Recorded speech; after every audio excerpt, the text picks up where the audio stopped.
Wala na. Pero yung school, bukas pa. Yung dito, yung Wisby, may Wisby diba doon sa highway? Yun din yun. Wisby rin sa amin. Pero kami yung online. Pero kami mga Korean, Chinese ang tinuturuan.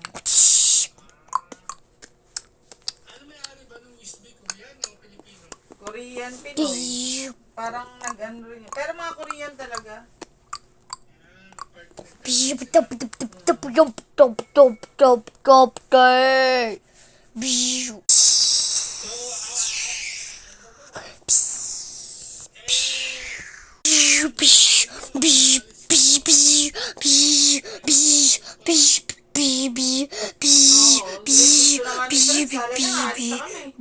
Lagi tuwing aalis kami, ganyan yung umiiyak na sa tito.